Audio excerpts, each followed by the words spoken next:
دنیا میں جو قومیں بھی پیچھے رہ گئی ہیں نا، ان کی بنیادی وجہ یہی ہے کہ عقل والوں اور ذہین لوگوں نے سستی کی ہے اور چیزوں کو ایجاد نہیں کیا، اور جو صلاحیتیں اللہ نے ان کو دے رکھی تھی ان کو استعمال نہیں کیا، ان کی پرواہ نہیں کی۔ دوسرے جو ہے وہ جسم کی سستی ہوتی ہے۔ جسم کی سستی جو ہوتی ہے یہ انسان کو نیکی کے کاموں سے محروم کر دیتی ہے اور خاص طور پر عبادت میں پیچھے رکھتی ہے۔ جیسے ابھی آپ نے یہ آیت کی تلاوت سنی کہ منافق جو ہیں جب نماز کے لیے کھڑے ہوتے ہیں تو انتہائی سستی سے کھڑے ہوتے ہیں، اور بس دکھانے کی نماز پڑھتے ہیں کہ دوسروں کو پتہ چل جائے کہ ہم نے نماز پڑھ لی، اور وہ اللہ کو بہت تھوڑا یاد کرتے ہیں۔ یعنی ذکر میں بھی سستی، نماز میں بھی سستی، وضو میں سستی، ہر نیکی کے کام میں سستی۔ اسی طرح جسم کی سستی جو ہوتی ہے وہ انسان کو دنیا میں بھی ترقی سے محروم رکھتی ہے۔ یعنی جو کام انسان کو اپنے جسم سے کرنے ہوتے ہیں، اگر وہ اپنے جسم کو استعمال ہی نہیں کرتا اور محنت نہیں کرتا، مشقت نہیں کرتا، تو دنیا میں بھی ترقی حاصل نہیں کر سکتا۔ نبی صلی اللہ علیہ وسلم جو تھے وہ سستی سے پناہ مانگتے تھے، اور صحیح مسلم میں جو دعا آتی ہے کہ رسول اللہ صلی اللہ علیہ وسلم یہ دعا فرمایا کرتے تھے، اللہم انی اعوذ بک من العجز والکسل والجبن والحرم والبخل واعوذ بک من عذاب القبر ومن فتنۃ المحیا والممات۔ اس کے اور ورژنز بھی ہیں، لیکن صحیح مسلم میں یہ دعا اس طرح آتی ہے، اے اللہ میں عاجز ہونے، سستی، بزدلی، بڑھاپے اور بخل سے تیری پناہ میں آتا ہوں، اور میں قبر کے عذاب اور زندگی اور موت کی آزمائشوں سے تیری پناہ میں آتا ہوں۔ تو انسان جب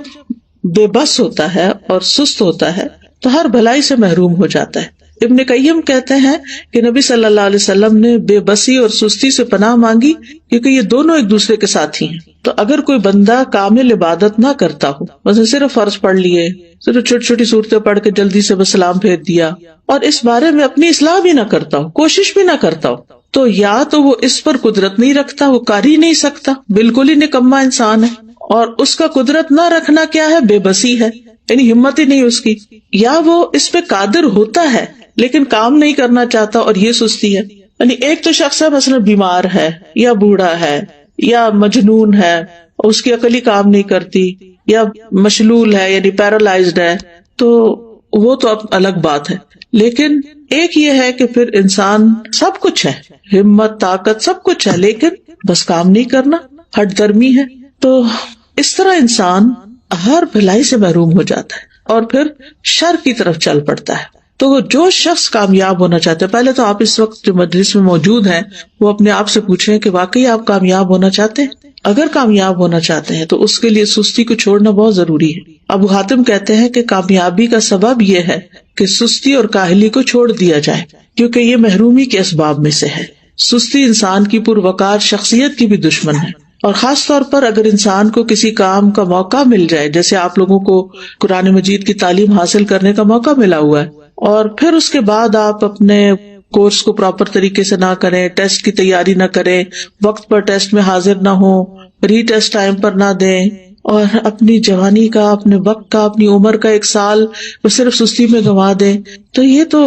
بہت بڑی غلطی ہے، اور یہ تو اپنے لیے تباہی لانا ہے۔ یعنی یہ ناکامی، کیونکہ بہت سے اسٹوڈینٹ جب ایڈمیشن لیتے اور پاس نہیں ہوتے اور پھر سال گزار کے چلے جاتے ہیں، نہ سرٹیفکیٹ لیا، نہ کوئی قرآن مکمل کیا، اور نہ ہی کوئی جو کرنے کے کام تھے وہ کیے، نہ پوری طرح سارے لیسن سنے، نہ سارے سبجیکٹس اٹینڈ کیے، کبھی صبح دیر سے آیا، یعنی مختلف طریقے سے اپنا وقت ضائع کیا، تو پھر آپ دیکھیے کہ کل قیامت کے دن کتنی ریگریٹس ہوں گی کہ کاش ہم اپنا یہ وقت صحیح طرح استعمال کرتے۔ اور اگر ہم ان لوگوں کو دیکھیں گے جو ہم سے آگے نکل گئے تو ہمیں کتنی شرمندگی اور کتنی پریشانی ہوگی کہ ہمارے پاس بھی یہی وقت تھا اور ہم کر بھی سکتے تھے لیکن ہم نے نہیں کیا، تو اپنے ساتھ دشمنی کی۔ تو ایسا شخص کبھی بھی اپنے مقاصد میں کامیاب نہیں ہوتا جو سستی کا مظاہرہ کرتا ہے، اور اس کی جو آرزویں ہوتی ہیں بس وہ آرزویں ہی رہ جاتی ہیں۔ اور بعض اوقات یہ ہوتا ہے کہ انسان ندامت کے ساتھ ساتھ اس پہ نحوست بھی طاری ہو جاتی ہے۔ تو سستی کے خلاف ہم نے جنگ کو جیتنا ہے،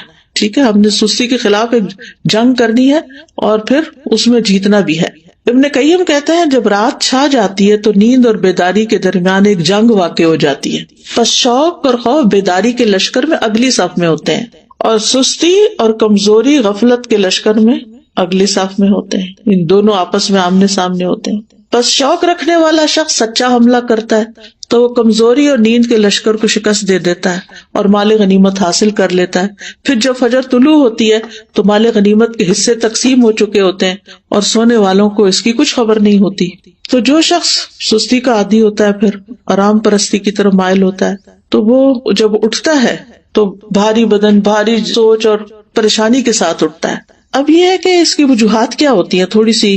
وجوہات بھی ہمیں معلوم ہونی چاہیے. سب سے پہلی چیز تو نفاق ہے، اور نفاق کی وجہ سے انسان دینی فرائض میں سستی کا شکار ہوتا ہے، کیونکہ منافق کی نیت اچھی نہیں ہوتی. اگر کوئی کام کرتا بھی عبادت وغیرہ تو ریاکاری دکھاوے کے لیے کرتا ہے، لوگوں کی دنیا کی سزا سے ڈرتے ہوئے ایسے کرتا ہے.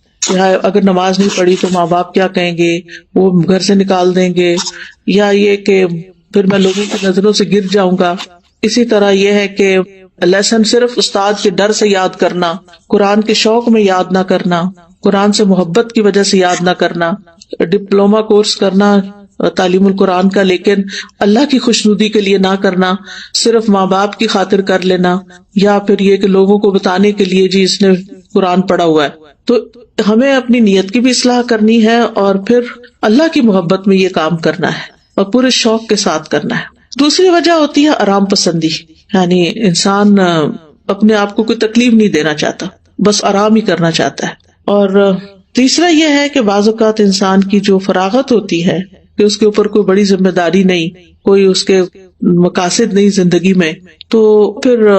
اس کے لیے کوئی موٹیویشن ہی نہیں ہوتی، بس ایسے ہی ادھر ادھر ہاتھ پاؤں مارتا رہتا ہے اور لگ کے کوئی کام نہیں کرتا. اور صحابہ جو تھے وہ فارغ انسان کو سخت ناپسند کرتے تھے. ابن مسعود کہتے ہیں رضی اللہ عنہ، میں اس بندے کو پسند نہیں کرتا جسے میں بالکل فارغ دیکھتا ہوں، نہ وہ دنیا کے کسی کام میں مشغول ہوتا ہے نہ آخرت کے کام میں، بس بیکار بیٹھے ہوتے ہیں لوگ. آپ نے دیکھا ہوگا کہ ہمارے یہاں کتنا عام ہے، پارکوں میں بیٹھے ہیں لوگ، سڑکوں پہ بیٹھے ہیں، فٹ پاتھ پہ بیٹھے ہیں، فارغ ہیں، بینچوں پہ بیٹھے ہیں، کوئی سگریٹ پی رہا ہے، کوئی باتیں کر رہا ہے، کوئی ٹھٹے مار رہا ہے، بس ادھر ادھر کی باتیں. پھر اسی طرح یہ ہے کہ ایک اور وجہ یہ بھی ہوتی ہے عیش پسندی، خوشحالی، کہ انسان کو جب اور لوگ کام کرنے کے لیے، خدمت کے لیے مل جاتے ہیں تو پھر وہ خود کام نہیں کرتا اور اس طرح وہ بیکار رہنے کا عادی بن جاتا ہے. لیکن بہت سے عقل مند مالدار لوگ ایسے دیکھے گئے ہیں، وہ کام کر کے خوش ہوتے ہیں، ان کے پاس مال ہوتا ہے، وہ بہت سے خادم رکھ سکتے ہیں لیکن پھر بھی وہ اپنا کام خود کرتے ہیں، اپنی گاڑی خود چلاتے ہیں. اور اگر آپ یہاں پر آ کر آپ دیکھیں